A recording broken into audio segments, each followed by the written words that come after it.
Hello everyone, welcome back to my channel. This is Glossy Philosophy. My name is Jansen Binman and today we are talking about powder. There are basically three kinds of powders out there for you. So let's talk about them, who would want to use them, and why you would want one or maybe all of these.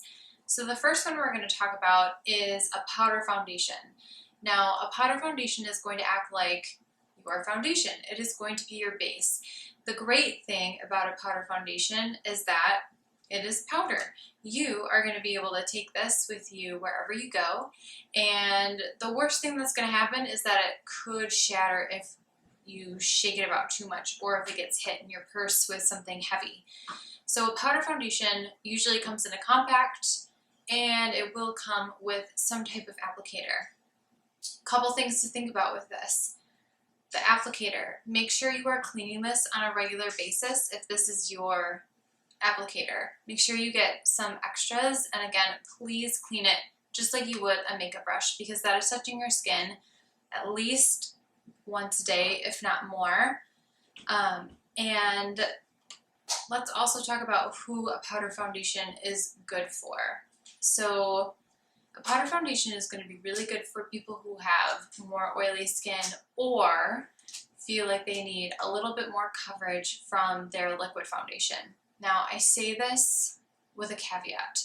If you are using this as a setting powder or if you are using this to touch up throughout the day and you are a little bit more on the dry side, just be aware that anytime a dry person puts powder on their face, it is going to make you feel a little bit drier, a little bit tighter if you don't prep your face beforehand. If you're going to use this to set your liquid foundation, please do not use a sponge. That will be way too much coverage and it's going to end up looking cakey pretty quickly. If you're going to use this on top of a liquid foundation, use a fluffy, fluffy, fluffy brush, okay? So sometimes I do this, especially in the summer, if I feel like, if I'm using a tinted moisturizer and I feel like maybe I just need a little bit more coverage in my T-zone because my T-zone gets kind of oily in the summer, then I'll go in with this. And again, I'll just use a fluffy brush. I'm not using a foundation brush. I'm not using the applicator. I'm using a fluffy brush to give me a little bit more coverage throughout the T-zone. But I'm dry. So that is powder foundation. The next kind is going to be a setting powder.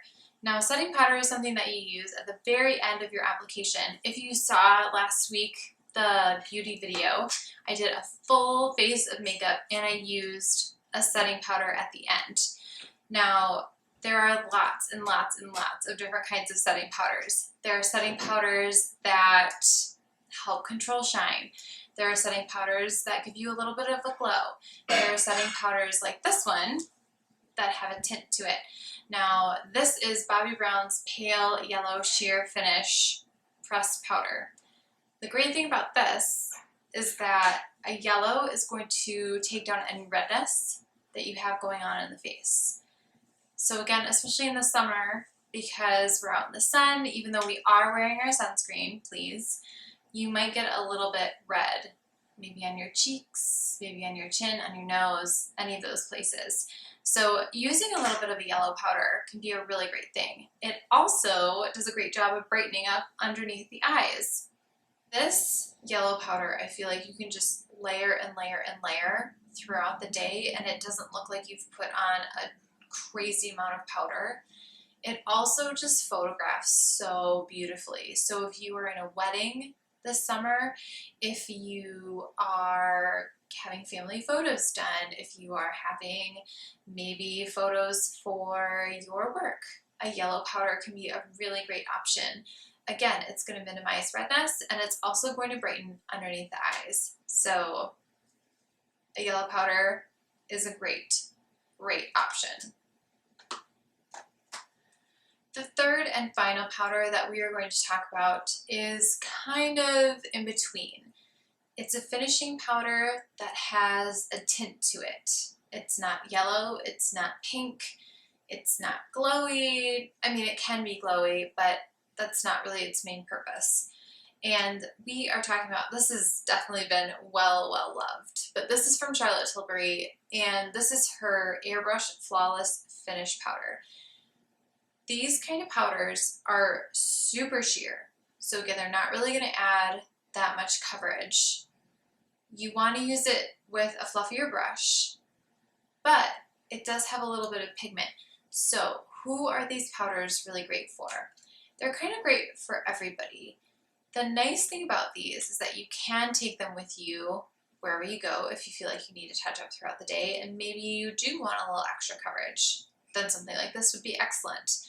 Maybe you are making videos or you're going to be taking pictures, and again, you do feel like you need a little bit of extra coverage. Something like this would be better than just a straight up yellow powder.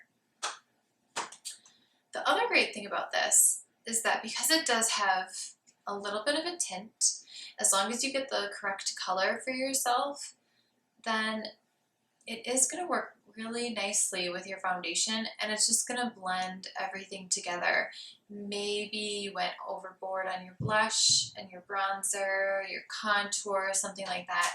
Using a powder like this can kind of tone that down and kind of mesh everything together in a really lovely way.